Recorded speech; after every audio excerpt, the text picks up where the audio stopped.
Hello दोस्तों, match के चौहान आहान academy में आप सभी का स्वागत करता हूं।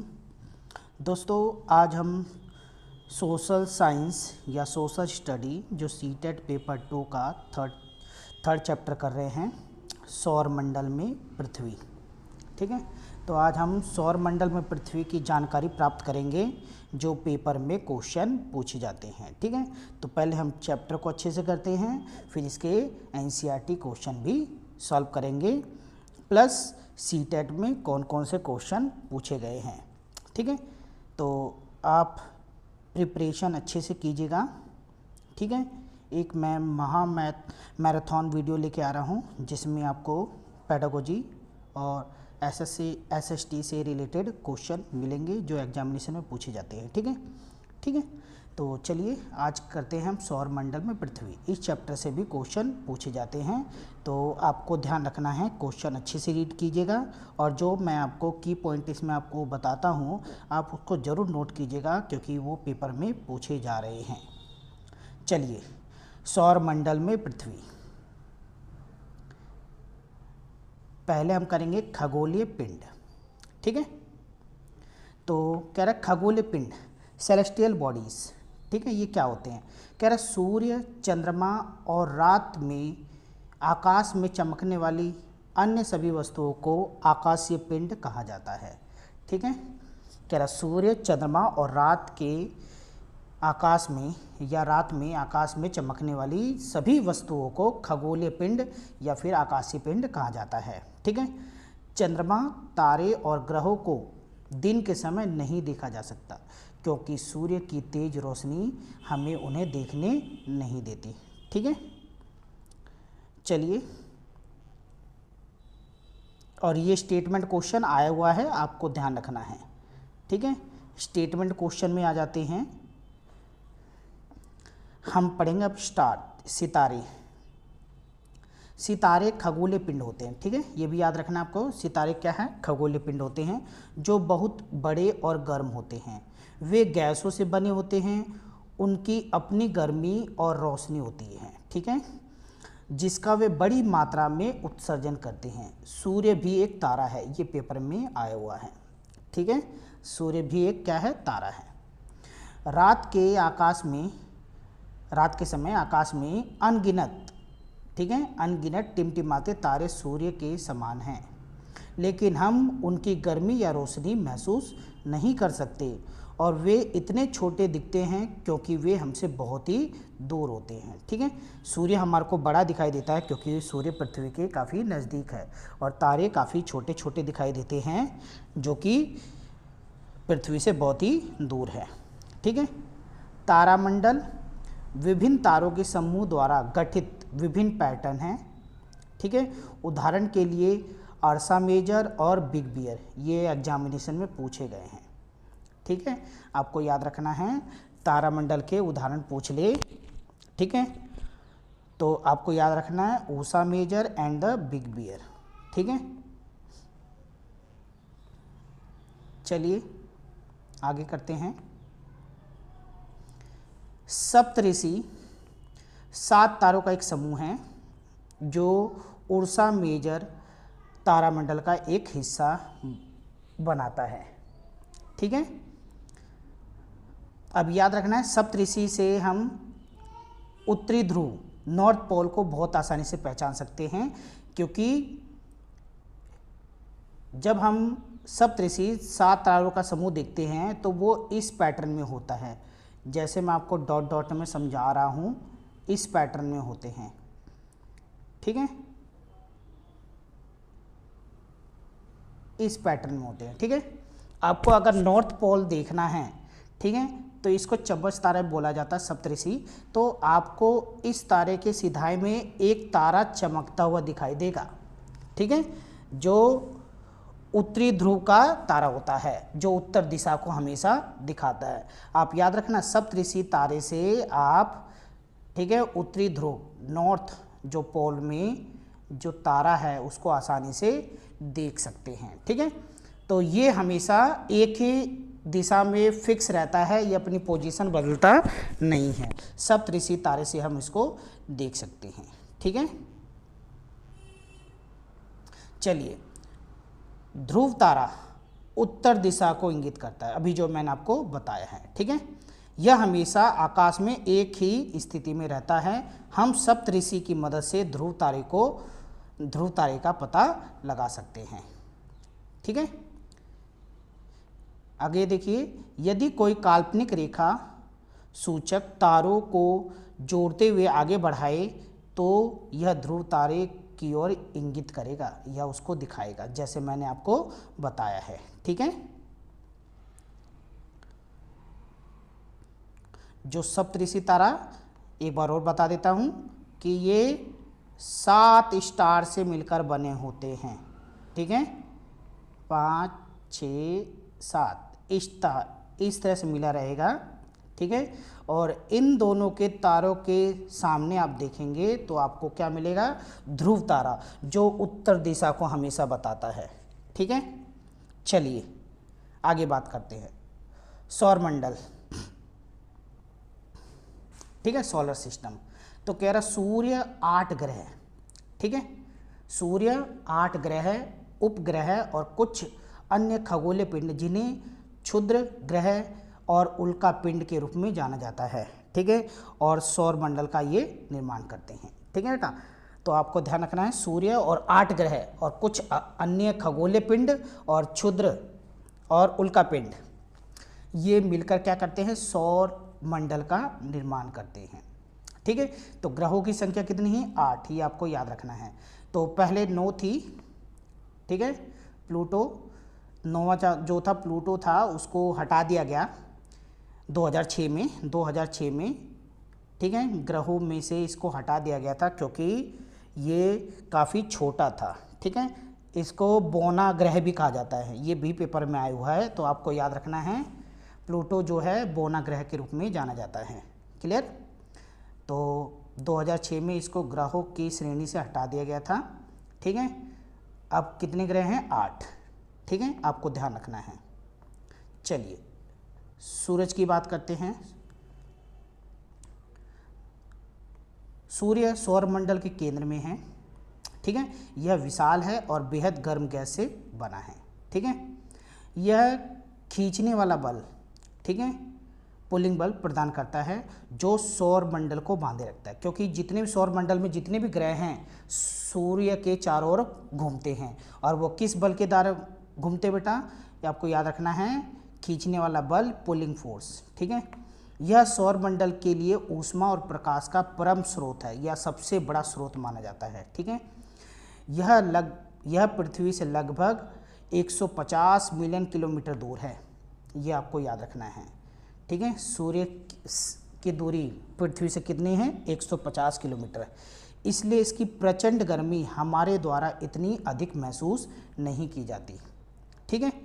अब याद रखना, ये पेपर में भी आया है, सूर्य का प्रकाश लगभग 8 मिनट में पृथ्वी पर पड़ता है, ठीक।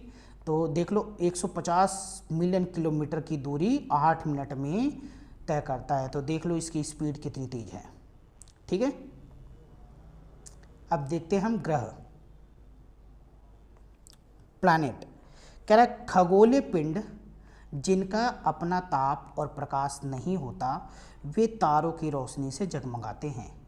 पृथ्वी भी एक ग्रह है, याद रखना है कि क्या होते हैं ग्रह, क्या होते हैं जिनकी अपनी रोशनी नहीं होती, वो तारों और सूर्य के प्रकाश से चमकते हैं, उनको ग्रह कहते हैं।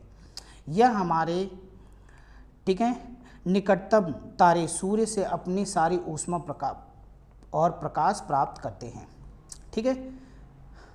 हमारे सौरमंडल में 8 ग्रह हैं, बुध, शुक्र, पृथ्वी, मंगल, बृहस्पति, शनि, यूरेनस एंड नेपच्यून, ठीक है। ये 8 ग्रह हमारे हैं, ठीक है। और सूर्य स्टार्टिंग के जो 3 ग्रह हैं, ठीक है, वो क्या है, चट्टानों से बने हैं और बाकी क्या है, गैसेस से बने हैं, ठीक है। आपको ये ध्यान रखना है। चलिए आगे चलते हैं, पॉइंट को ध्यान रखिएगा। बुध, शुक्र, पृथ्वी और मंगल सूर्य के बहुत करीब है और ये चट्टानों से बने होते हैं, ठीक है। बुध, शुक्र, पृथ्वी और मंगल, ये 4 ग्रह हैं जो सूर्य के काफ़ी करीब हैं और ये चट्टानों से बने हैं। इन्हें इनर प्लैनेट्स भी कहा जाता है, याद रखना, आंतरिक ग्रह। ठीक है, इनर प्लैनेट्स मतलब आंतरिक ग्रह। आगे बृहस्पति, शनि, यूरेनस और नेपच्यून सूर्य से बहुत दूर हैं और ये गैसों से बने होते हैं, उन्हें बाहरी ग्रह कहा जाता है। ठीक है, ये याद रखना है। आगे बृहस्पति, शनि, यूरेनस, ठीक है, के चारों ओर छल्ले हैं। ठीक है, ये पेपर में आया हुआ है क्वेश्चन। ठीक है, पृथ्वी, शनि और यूरेनस के चारों ओर छल्ले हैं, ये मलबे की बेल्ट है। ठीक है, इसको क्या कहा जाता है? मलबे की बेल्ट। ठीक है, और याद रखना चारों तरफ छर्रे। ठीक है, जैसे प्लानेट होता है, ठीक है, कोई प्लानेट दे दिया, इसके चारों तरफ एक इस टाइप का गोला होता है जिसको छर्रे बोला जाता है। ठीक है, आगे चलते हैं। कह रहा आगे, सूर्य के चारों ओर परिक्रमा पथ में स्थित दीर्घ पथ चलते हैं। अब याद रखना, सूर्य के चारों ओर परिक्रमा पथ, ठीक है, जिसको ऑर्बिट कहा जाता है, में स्थित और दीर्घ पथ पर चलते हैं। आगे, बुध को सूर्य का निकटतम ग्रह होने के कारण यह एक चक्कर पूरा करने में लगभग 88 दिन लगाता है। याद रखना, सबसे कम दिन ये लगाता है कि सूरज होता है और ये बुध होता है, इसका चक्कर लगाने में, ये पूरा चक्कर लगाने में जो ऑर्बिट्स, ये परिक्रमा पथ बोला जाता है। ठीक है, ये परिक्रमा पथ होती है, ये जो हमने बताया है ये परिक्रमा पथ होता है, इसको पूरा करने में वो 88 दिन लगाता है। ठीक है, चलिए आगे देखिए। शुक्र को पृथ्वी का जुड़वा ग्रह है। ठीक है, शुक्र को पृथ्वी का जुड़वा ग्रह माना जाता है, याद रखना, क्योंकि इसका आकार पृथ्वी के समान है। और ये पेपर में आया हुआ है कि कौन सा ग्रह पृथ्वी का जुड़वा ग्रह माना जाता है? शुक्र। ठीक है, क्यों माना जाता है? क्योंकि ये पृथ्वी के आकार के समान ही है। अब याद रखना, वर्ष 2006 तक प्लूटो को भी एक ग्रह ही माना जाता था, मैंने अभी आपको ऊपर बताया था। ठीक है, लेकिन फिर इसे बोने ग्रह के स्तर पर पदमानत कर दिया गया। ठीक है, तो प्लूटो को बोना ग्रह कहा जाता है और ये पेपर में आया हुआ है। और जुड़वा ग्रह आपको ध्यान रखना है, शुक्र को पृथ्वी का जुड़वा ग्रह कहा जाता है। चलिए आगे देखिए। पृथ्वी यह आकार से 5वां सबसे बड़ा ग्रह है और ध्रुवों पर थोड़ा चपटा सा है। ठीक है, ध्रुव पर थोड़ा चपटा सा है, मगर ये आकार में सबसे 5वां ग्रह है। आकार में देखें तो 5वां सबसे बड़ा ग्रह माना जाता है। इसके आकार को एक भू आकृति जियोड के रूप में वर्णित किया गया है, जिसका अर्थ है पृथ्वी के आकार जैसा। ठीक है, जियोड का क्या अर्थ है? भू आकृति, पृथ्वी जैसा आकार। ठीक है, यह सौर मंडल का एक अनूठा ग्रह है, ये पेपर में आया हुआ है। क्यों है, इसके रीजन दिए गए थे और पेपर में ये रीजन दिए गए थे और आपको ध्यान रखना है। ठीक है, अनूठा ग्रह क्यों कहा जाता है? तो इसके पॉइंट देखिए आप। जीवन की सहायता करने के लिए अनुकूल परिस्थिति शायद पृथ्वी पर ही पाई जाती है। ठीक है, यह ना तो बहुत गर्म है और ना ही बहुत ठंडा है। इसमें पानी और हवा है जो हमारे अस्तित्व के लिए बहुत ही आवश्यक है। हवा में ऑक्सीजन जैसी, ठीक है, जीवनदायी गैसें हैं। हवा में ऑक्सीजन जैसी जीवनदायी गैसें हैं। बाहरी अंतरिक्ष से पृथ्वी नीला दिखाई देता है। ठीक है, यह नीली दिखाई देती है क्योंकि इसकी 2/3 सतह पर पानी भरा हुआ है, क्योंकि इसका 2/3 भाग पानी से ढका हुआ है। ठीक है, इसलिए इसे नीला ग्रह भी कहा जाता है, ब्लू प्लैनेट भी कहा जाता है। पृथ्वी को नीला ग्रह भी कहा जाता है, ये भी पूछा गया है। ठीक है, तो आपको ध्यान रखना है, ये 4 पॉइंट दिए जाते हैं, इन 4 में से कोई भी एक मिस कर देगा, हटा देगा, तो आपको ध्यान रखना कौन सा नहीं है। क्वेश्चन पहले आपको पूरा पढ़ना है कि कभी पूछ लेता है इसमें से कौन सा पॉइंट नहीं है, तो आपको ये पॉइंट दे देंगे और एक अलग पॉइंट दे देंगे जो इसका आंसर नहीं होगा। ठीक है, चलिए उपग्रह के बारे में बात करते हैं। ठीक है, ये खगोलीय पिंड हैं जो ग्रहों के चारों ओर उसी तरह से घूमते हैं जैसे सूर्य के चारों ओर घूमते हैं। ठीक है, ये छोटे छोटे कण होते हैं, ठीक है, पत्थर से। ये मानव निर्मित उपग्रह एवं कृत्रिम निकाय हैं। ठीक है, ये मानव निर्मित भी हो सकते हैं। इन्हें वैज्ञानिक ब्रह्मांड के बारे में या संचार के लिए जानकारी इकट्ठा करने के लिए डिजाइन करते हैं। ठीक है, तो संचार और वैज्ञानिक ब्रह्मांड में इसकी जानकारी के लिए इसका निर्माण करते हैं। किसका? उपग्रह का। कृत्रिम उपग्रह एक रॉकेट द्वारा ले जाए जाते हैं और पृथ्वी के चारों ओर कक्षा में स्थापित किए जाते हैं। ठीक है, तो ये उपग्रह है, तो आपको ध्यान रखना है इसका उपयोग क्यों किया जाता है। आगे हम पढ़ेंगे चांद। ठीक है, चंद्रमा एक उपग्रह है और ये पृथ्वी के चारों ओर घूमता है। ठीक है, चंद्रमा देखो, पृथ्वी सूर्य के चारों ओर घूमता है, ऐसी चंद्रमा पृथ्वी के चारों ओर घूमता है। ठीक है, और इसी के कारण, ठीक है, जलप्रपात, ठीक है, घटते और बढ़ते हैं। आपको ध्यान रखना है, ऊपर उड़ते हैं नीचे गिरते हैं, ये चंद्रमा के कारण होता है। पृथ्वी एकमात्र उपग्रह है। ठीक है, पृथ्वी का ये एकमात्र उपग्रह है। याद रखना, पेपर में ये क्वेश्चन आया हुआ है कि पृथ्वी का एकमात्र उपग्रह कौन सा है? चंद्रमा। ठीक है, इसका व्यास पृथ्वी से केवल 1/4 है। ठीक है, यह इतना बड़ा इसलिए प्रतीत होता है क्योंकि यह अन्य खगोल पिंडों की तुलना में पृथ्वी के बहुत ही नज़दीक है। याद रखना, बड़ा कोई भी चीज़ आकाश में हमारे को दिखता है तो मतलब वो पृथ्वी के काफ़ी नज़दीक है। छोटा दिखाई देता है तो वो पृथ्वी से काफ़ी दूर है। ठीक है, आगे, यह लगभग 27 दिनों में पृथ्वी के चारों ओर घूमता है।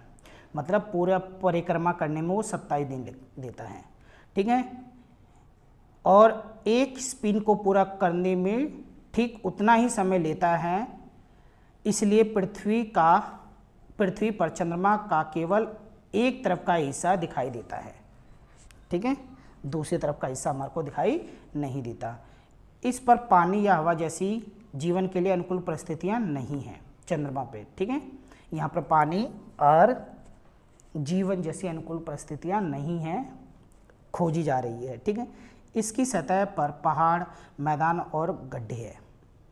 ठीक है, चंद्रमा अलग अलग समय पर अलग अलग आकार में और लगभग अलग अलग स्थिति में दिखाई देता है। अब आप देखते हैं कि चंद्रमा कभी पूरा दिखाता है, कभी आधा दिखता है, कभी दिखता ही नहीं है। ठीक है, तो इनको भी कुछ ना कुछ कहा जाता है, आपको यहाँ पर ध्यान रखना है। देखो क्या, पूर्ण चंद्रमा।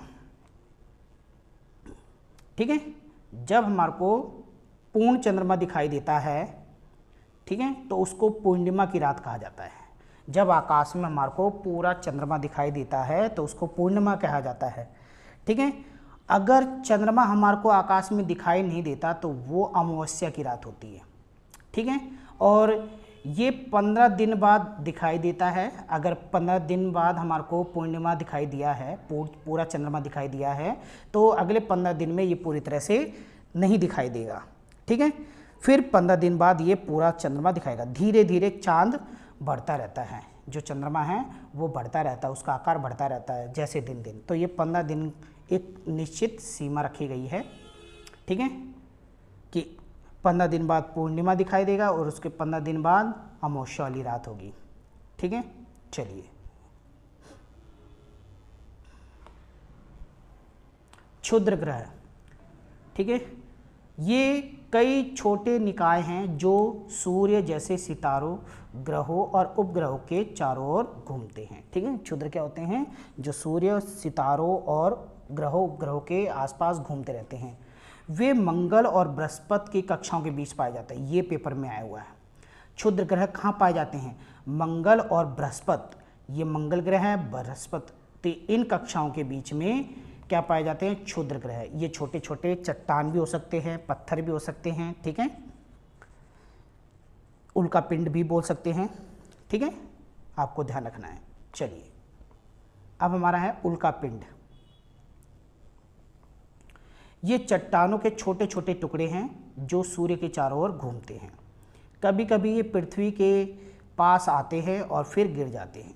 ठीक है, हवा के साथ घर्षण के कारण वे गर्म हो जाते हैं और जल जाते हैं, जिससे प्रकाश की चमक पैदा होती है। ठीक है, जिसको लोग कहते हैं कि तारा टूट के गिर गया है। ठीक है, तो ये क्या होता है कि जो उल्का पिंड होते हैं वो तेज़ी से पृथ्वी को ओर गिरने लगते हैं और हवा इसके विपरीत होती है, जिसके कारण घर्षण बनता है और घर्षण से क्या होता है, ऊष्मा उत्पन्न होती है, जिससे वो जल जाते हैं। ठीक है, और जलने के उपरांत ये चमक उत्पन्न करते हैं। ठीक है, कभी कभी पूरी तरह से जले बिना उल्का पिंड पृथ्वी पर गिरते हैं और एक गड्ढा बना देते हैं। ठीक है, क्योंकि ये बहुत ही तीव्रता से गिरते हैं और जहाँ गिरते हैं वहाँ पर वो गड्ढा बना देते हैं। क्लियर? चलिए, गैलेक्सी। ठीक है, गैलेक्सी ये अरबों सितारों, धूल और गैसों के बादलों की एक विशाल प्रणाली है।